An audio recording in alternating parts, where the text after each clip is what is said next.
Friends, आपको Kundan education tutorial में स्वागत है। दोस्तों, इस वीडियो में हम समाज के बारे में जानेंगे जो आपके एग्जाम के लिए, चाहे वो 10th एग्जाम हो, 12th का हो। इसके जो हिंदी ग्रामर ऑब्जेक्टिव के सेक्शन है ना, इसमें 5 या 10 मार्क्स के अक्सर हर एक साल पूछते हैं। तो ये आपको जानना चाहिए, इसे आप तैयार कर दीजिए, आपका नंबर नहीं कटेंगे और आप हिंदी में अच्छे मार्क्स लाएंगे। तो मैं आशा करता हूँ कि आप इसे एक बार ज़रूर देखेंगे।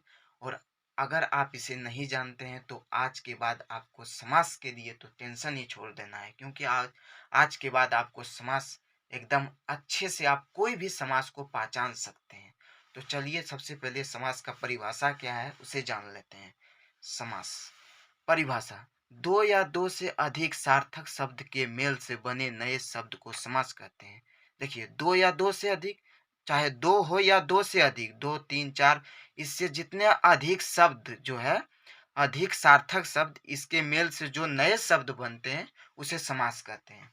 अब समास के 6 भेद होते हैं: अवयवी भाव समाज, तत्पुरुष समाज, कर्मधारय समाज, द्वंद्व समाज, द्विगु समाज, बहुब्रीहि समाज। ये समास के 6 भेद हैं। आप इसको शॉर्ट वे में याद कर सकते हैं। इसका एक ट्रिक मैंने दे रखा है, देखिए, एक सेकेंड। हाँ, ट्रिक है द्वंद्वी अब तक। क्या मैंने ट्रिक रखा है? एक लाइन आपको यही सिर्फ याद रखना है। इसमें छः के 6 समाज आ जाएंगे। तो द्वंद्वी अब तक, देखिए, द्व से द्वंद, डी से दिगु, अ से अवयवी भाव, ब से बहुब्रीहि, त से तत्पुरुष, क से कर्मधारय। सिर्फ आपको याद रखना है द्वंद्वी अब तक। इसी तरह आपको तोड़ तोड़ के एक एक समाज बना लेना है, ठीक है। अब देखिए, सबसे पहले हम जानते हैं यह अवयवी भाव समास क्या है। एक सेकेंड। अवयवी भाव समास क्या है? देखिए, जिन शब्दों के प्रारंभ में उपसर्ग लगा हो उसे अवयवी भाव समास कहते हैं। देखिए, जैसे कोई भी शब्द हो, उसके पहले अगर उपसर्ग लगा हो तो आप उसे वहां जान जाना है कि आपको ये अवयवी भाव समाज होगा। जैसे उदाहरण में यथा, नहीं, देखिए, उपसर्ग क्या क्या हो सकते हैं? यथा, आ, अनु, प्र, प्रति, भर, और भी बहुत सारे उपसर्ग हो सकते हैं। देखिए, यथा, तो यथा, यथा संभव, यथा धन संभव, इसका अर्थ हुआ जैसा संभव हो। तो यथा संभव में उपसर्ग हमारा क्या है? यथा, है ना। तो कोई भी शब्द हो, अगर उसके पहले आपको उपसर्ग मिल जाए तो आप इस समा आप इसे आसानी से समझ जाएंगे। जैसे परीक्षा में दे दिया यथासंभव किस प्रकार का समास हो, तो यथासंभव आपको अंदाजा लगाना है कि शब्द के जो पहले, देखिए, इसमें उपसर्ग लगा है तो ये अवयवी भाव समाज होंगे। उसी प्रकार देख लीजिए प्रतिदिन, तो प्रतिदिन में उपसर्ग क्या है? प्रति, तब धन दिन, इसका अर्थ हुआ प्रत्येक दिन। उसी तरह आ जन्म, तो आ जन्म में प्रत्यय क्या है? आ। तो उसी प्रकार आपको प्रत्यय पहले देखना है, ठीक है। तो उसी प्रकार देख लीजिए। अब यहाँ दो उदाहरण यहाँ भी है आपका, ठीक है। एक सेकेंड, देखिए, अनुरूप, तो अनु हो गया मेरा एक जो प्रत्यय हो गया, तो अनुरूप यानी इसका अर्थ हुआ रूप के योग्य। उसी प्रकार अब आपको यह अवयवी भाव मैं आशा करता हूँ समझ गया होगा, ठीक है। अब आपको तत्पुरुष बताऊं। समास को विग्रह करने पर कारक चिन्ह का लोप हो जाता है, उसे तत्पुरुष कहते हैं। देखिए, कोई भी समास हो, अगर उसमें शब्द का विग्रह करेंगे ना तो उसमें कारक चिन्ह आ जाएगा। कारक चिन्ह का अर्थ मतलब, कारक चिन्ह में देखिए, का, की, के, को, के, लिए, पद, मैं, से आदि। अगर इतने शब्द, कोई भी शब्द हो, उसको विग्रह करेंगे, अगर ये सब शब्द अगर बीच में आ गया तो आपको समझ जाना है कि ये तत्पुरुष समास है। तो इसका उदाहरण लेते हैं। इसका उदाहरण देखिए, यश प्राप्त, तो यश को आप तोड़ के देखिए, यश को प्राप्त, तो यश को प्राप्त, इसको विग्रह किया तो बीच में क्या आया? को। तो को या इसमें कहाँ है? को, ठीक है। उसी तरह राजपुत्र, राजा का पुत्र, इसको विग्रह किया तो राजा का पुत्र, राजा का, तो का आया इसमें, तो का। तत्पुरुष यहाँ साफ साफ कहा जा रहा है। देखिए एक बार और देख लीजिए इसे। समास को विग्रह करने पर कारक चिन्ह का लोप हो जाता है। जिसमें अगर कोई भी शब्द हो उसको विग्रह करेंगे, अगर उसमें कारक चिन्ह आ गया तो समझ जाना है ये आपका तत्पुरुष समाज है। जैसे यज्ञशाला, यज्ञ के लिए शाला, के लिए, तो के लिए भी हम दे रखे हैं, के लिए। उसी तरह मन चाहा, मन से चाहा, तो इसमें से आ गया, इसमें से आ गया। धर्मवीर, तो धर्मवीर को तोड़िए आप, धर्म में वीर, तो मैं हमारा यहाँ हम दे रखे हैं। ठीक है, इसी तरह आप किसी भी शब्द है उसको अगर तोड़ेंगे तो आपका तत्पुरुष समास, आप इसे आसानी से पहचान सकते हैं। अब इसका समास का तीसरा जो भेद है उस पर आते हैं। तत्पुरुष, अब तीसरा क्या है, रुकिए एक सेकेंड, आगे चलते हैं। तीसरा देखिए हमने दिया है कर्मधारी समास। देखिए जिस समाज में प्रथम पद दूसरे पद की विशेषता बताता हो उसे कर्मधारी समास कहते हैं। आप इसको कैसे पहचानेंगे? देखिए कोई भी शब्द हो ना, उसका जो प्रथम पद है, उसका जो प्रथम पद है ना, वो दूसरे पद की विशेषता बताता हो उसे कर्मधारी समास कहते हैं। जैसे नोट में देखिए हमने दिया है दूसरे पद की तुलना, यानी क्या क्या हो सकता है जो आए, के समान आए, उसका विग्रह करते समय। देखिए चंद्रमुख, आप चरण कमल को विग्रह कीजिए, चरण के समान, अगर उसका विग्रह करते समय के समान आया तो यह आपको कर्मधारी मानना है। दो ही शब्द आते हैं, है जो और कर्म शब्द। तो देखिए ये प्रथम पद जो है वो दूसरे पद का जो विशेषता बता रहा है ना। चरण कमल, तो चरण कमल, चरण जो है कमल का विशेषता बता रहा है, तो कमल के समान चरण। ठीक है, अब देखिए चंद्रमुख, चंद्र के समान मुख, के समान, नोट में दे रखा है मैंने के समान, यानी दूसरे पद की तुलना में है जो के समान विग्रह करते समय आए। महापुरुष, महान है जो पुरुष, है जो प्रथम पद इसका देखिए दूसरे पद की विशेषता बता रहा है। ठीक है, अधमरा, आधा है जो मरा, इसका विग्रह कीजिएगा एकदम यही आएगा। लाल मणि, लाल है जो मणि। मैं आशा करता हूं आपको कर्मधारी भी आसानी से समझ में आया होगा। अब चलिए समास का जो है चौथा रूप चलते हैं। ठीक है, चौथा रूप, एक सेकेंड।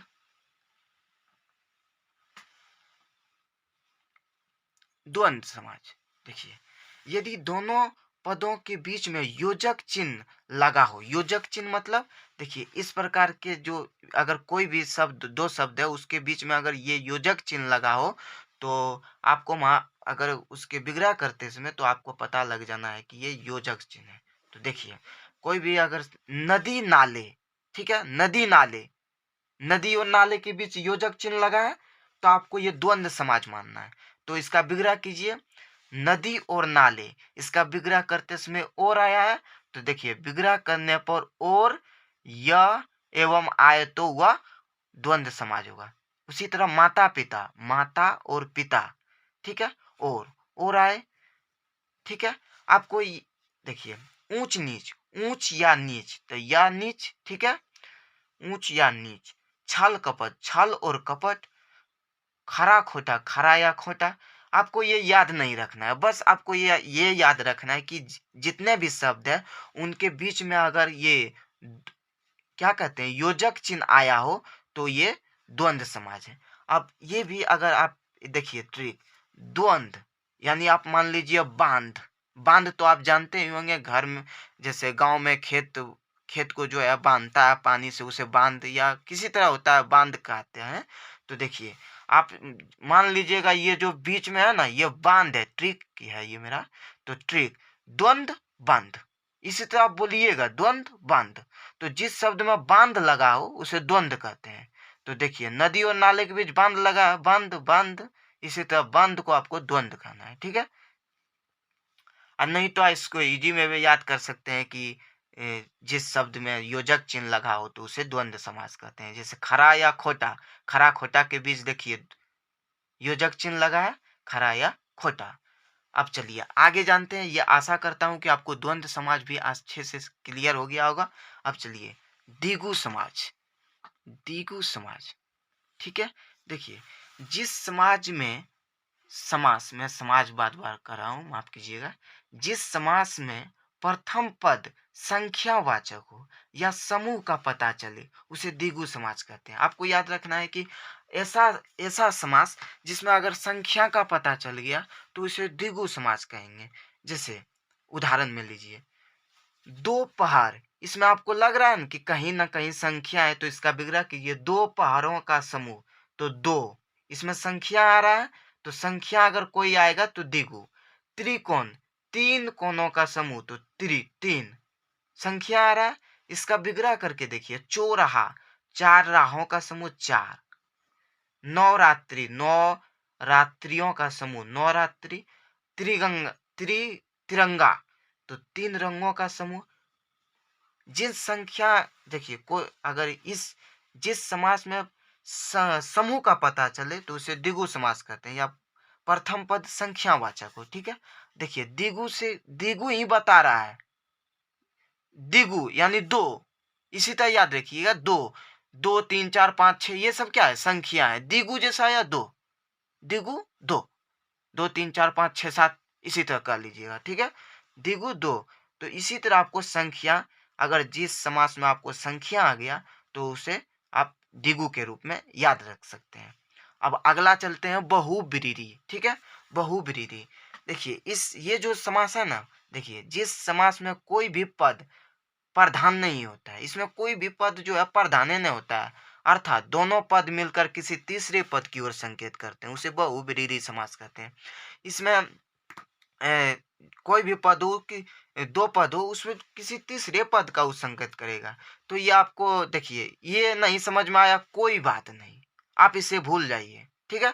बहुब्रीहि समास आपको समझना है कि बहुब्रीहि जिसमें नोट देवी देवताओं का नाम ज्यादातर आते हो, तो बहुब्रीहि में जो है अक्सर देवी देवताओं के ही नाम आवे करते हैं। उदाहरण में आप देख सकते हैं, देखिए मैंने 5 उदाहरण लिया है। देखिए गंगाधर, गंगा को धारण करने वाला, इसका संग विग्रह कीजिए। गंगा को धारण करने वाला भगवान को क्या कहते हैं, शिव भगवान। तो इसमें भगवान आ रहा है। घनश्याम, घन के समान श्याम है जो, तो घन के समान श्याम कौन है, कृष्ण भगवान। तो मृत्युंजय, मृत्यु को जीतने वाला, तो मृत्यु को जीतने वाला कौन भगवान है, शिव भगवान, ठीक है। लंबोदर, लंबा है उदर जिसका, तो लंबा उदर किसका है ना, देखते हैं कितना को है सूर उसका। तो गणेश, दशानन, 10 है आनंद जिसके, रावण, तो 10 है आनंद जिसके, यानी 10 है सिर जिसके, तो रावण। आपको बहुब्रीहि में याद यही रखना है कि जिसमें अगर देवता का नाम याद आ गया तो वो बहुब्रीहि, देवता का नाम जिसमें हो वो बहुब्रीहि। और वो आप अब देखिए एक बार लास्ट से लेकर आपको अब उसके बाद द्विगु समाज। द्विगु समाज आपको कैसे याद रखना है, अगर उसमें कोई संख्या का बोध कराता हो, देखिए समूह का पता चले, 1 2 3 4 5 6, द्विगु 2 3 4 5 6 7, यानी संख्या से जिसमें पता चले ना तो वो आपको द्विगु बोलना है, ठीक। देखिए उसी तरह त्रिकोण, चौराहा, नवरात्रि, और देखिए बहुत सारा सोच के आपको। अब द्वंद्व समाज, द्वंद्व समाज मैंने बताया जिसके बीच में योजक चिन्ह हो, यानी योजक चिन्ह को हम क्या नाम दे रखे हैं, ट्रिक द्वारा, बांध। देखिए माता पिता, इसमें बांध लगा है, यानी पानी द्वारा बांधा गया है, तो इस बांधे का मानिए नहीं थी थोड़ा, क्योंकि द्वंद्व बांध ये लगता है थोड़ा, ठीक है। जिसमें आप बांध लगा हो तो उसे द्वंद्व बोलिएगा, ठीक है। और अगर ये सब बांध के चक्कर में आप नहीं पढ़ना चाहते हैं तो इसको योजक चिन्ह मानिएगा। तो योजक चिन्ह जिन शब्दों के, दो शब्दों के बीच योजक चिन्ह लगा हो उसे आप द्वंद्व समास बोलिएगा, ठीक है। उसी प्रकार कर्मधारी, ठीक है, कर्मधारी, 1 मिनट अच्छा से फिट करने दीजिए, ठीक है। जिस समाज में प्रथम समाज बोल रहे हैं, फिर जिस समास में प्रथम पद दूसरे पद की विशेषता बताता हो उसे कर्मधारी समास कहते हैं। देखिए प्रथम पद उसका जो है ना विशेषता बतला है, देखिए कमल नयन, कमल के समान नयन, चरण कमल, कमल के समान चरण। प्रथम पद उसका एकदम विशेषता बतला रहा है। चंद्रमुख, चंद्र के समान मुख, चंद्र उसका प्रथम पद है। देखिए मुख का वो विशेषता बतला रहा है। महापुरुष, महान है जो पुरुष, प्रथम पुरुष विशेषता बतला रहा है। अधमरा, आधा है जो मरा। इस एक एक तो ये विशेषता बतला रहा है। और इसके नोट में याद रखना है, जिसके के समान आए और है जो आए। तो देखिए के समान सब में आ रहा है जो आ रहा है। ठीक है, ये हो गया। अब एक बार तत्पुरुष, तत्पुरुष समास को विग्रह करने पर कारक चिन्ह का लोप हो जाता है। कारक चिन्ह आपका का के की है। देखिए उसी प्रकार जो है यश प्राप्त, यश को प्राप्त, राजा का पुत्र, मन से चाह, यज्ञ के लिए साला, धर्म में वीर। उसी तरह सब इसका जो है मैंने घेरा बना रखा है, सब ये है कारक चिन्ह। उसी प्रकार यव्यवी भाव हो गए। यव्यवी भाव जिन शब्दों के प्रारंभ में उपसर्ग लगा हो, उपसर्ग आप जानते हैं। ठीक है, उपसर्ग जैसे यथा, आ, अनु, प्रति, ये सब उपसर्ग है। तो आप देख लीजिए इसे एक बार। प्रतिदिन, प्रत्येक दिन, आजन्म, आधन, जन्म, जन्म से लेकर। ठीक है, एक बार द्वंद्वी अब तक देख लीजिए। द्व से द्वंद्व, दिगु, अवयवी भाव, बहुब्रीहि, तत्पुरुष, क्रमधारी। आप समास के 6 रूप देख लीजिए। समास का एक बार डिफिनेशन देख लीजिए। तो मैं आशा करता हूँ कि आपको समास अच्छे से समझ में आ गया होगा।